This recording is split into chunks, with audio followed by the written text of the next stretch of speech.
Les secours CUMP ont mis presque 8 jours. J'ai eu l'impression que ça a duré une éternité jusqu'à ce qu'ils arrivent. Donc au début, on a fonctionné avec tous les secteurs des Alpes-Maritimes, de Antibes jusqu'à Monaco. Il y a eu quelque chose aussi qui a été très difficile à contrôler, sur lequel il faut beaucoup réfléchir. C'est ce que j'appelle le charlatanisme, le business sur la vulnérabilité des victimes, sans compter d'autres choses que j'ai vues de façon plus ponctuelle, notamment les sectes.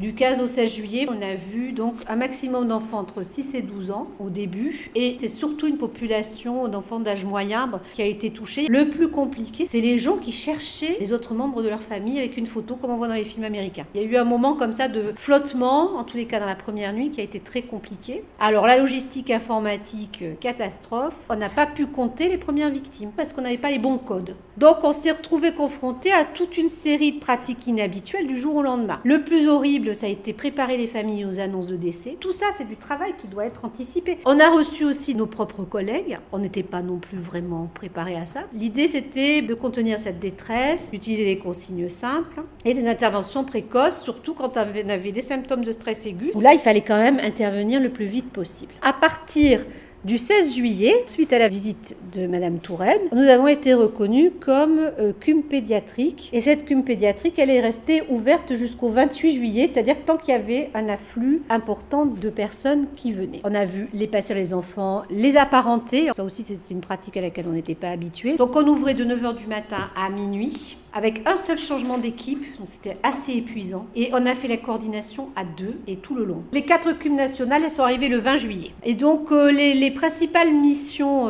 du coordinateur, tous les jours, il fallait être en lien avec tous les partenaires de la CUM. Les ARS, c'est l'Agence régionale de santé, tous les jours, il fallait faire le point avec eux. L'organisation locale de la justice pour les victimes, dès qu'elle s'est mise en place, toutes les associations de victimes locales, l'administration de l'hôpital, les médias, les représentants de l'État, la préfecture, et les ministères. Il a fallu 227 soignants, dont 55 psychologues, 51 psychiatres, 42 infirmières, 35 secrétaires. Ça, c'est le nombre total de personnes qu'on a vues. Donc, on a débriefé toutes les équipes des urgences pédiatriques, de chirurgie pédiatrique, les enfants qui étaient hospitalisés. Ça, c'est le tableau qui montre le nombre de nouvelles consultations. En rouge, c'est la psychiatrie adulte. Et en bleu, c'est le nombre de consultations enfants et adolescents. Vous voyez, on est quasiment un tiers de plus les demandes pour les adultes. On n'a pas bien anticipé avec l'ARS dans les moyens qui ont été demandés. On ne s'attendait pas à ce que ça continue des années après.